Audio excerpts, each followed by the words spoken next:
Hey everyone, it's Colin here. I'm standing in the middle of Bangkok, right by the main river that goes through it.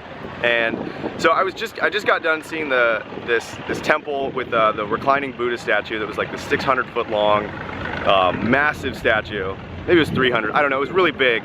But either way, I was standing there and I was thinking to myself that if I continued on the path that I was so set on before, like the video editing and or whatever that was, like originally it was a business path, then it was video editing, that I wouldn't be standing here right now. And it really took something to actually make this switch of like going to a certain career that would allow me to do this. So I just want to talk about making that transition and finding out if you're in the right or the wrong career for yourself.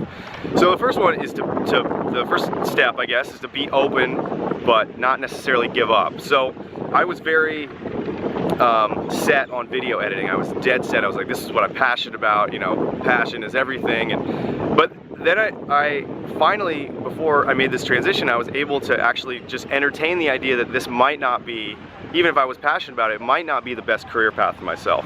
But at the same time, don't give up right away. So just explore it. So a lot of times it's hard just to open up your mind to that possibility, because if you're so set on something, it's kind of scary in a way to think about that you might be putting all this effort and all this, everything you've worked for is you're actually not on the right path or whatever. So the second thing is to explore and just try new things out, both with your career and with hobbies. So if you don't know how to start with a different career, and try different things out, you can start with hobbies and things like that. So you can even try listening to different kinds of music. When you open yourself up and you get out of your routine, a lot of times what happens is you start creating new neural pathways in your brain, and then that makes it easier to create new neural pathways. So if you get out of yourself, out of your routine and your rut, it becomes easier to do that in other areas. So eventually it'll translate and you can start trying out a writing career, on the side or whatever. A car washing career, I don't know. And then the third thing is really thinking about what your end goal is and how you can start living that now. So do you want to make a certain amount of money in your career? What you can do is you can start living that now and start doing activities that you would do if you had a certain amount of money, because that once you earn that amount of money or get to that goal, you're only gonna be reveling in it for so long. Studies have showed that if you people who set these big goals and achieve them, that only really relish in the happiness and the excitement of achieving that goal for maybe like a week at most, maybe a few days, maybe a month at most, a week, a few days, and it's really not that much different than when you set small goals.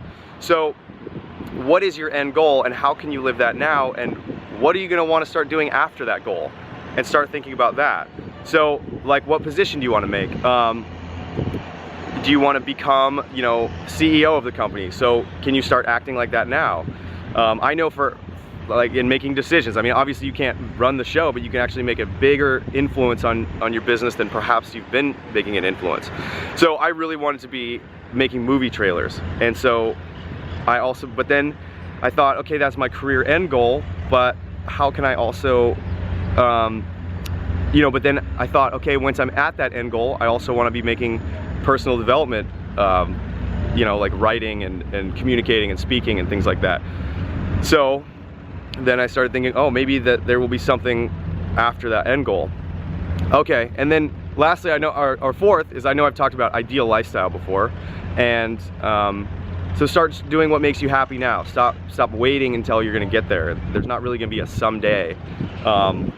So during my example is that I just started making music and started writing for myself, just as a way to start becoming happy, even though I wasn't doing the career that necessarily was making me happy. And it made a huge difference for me.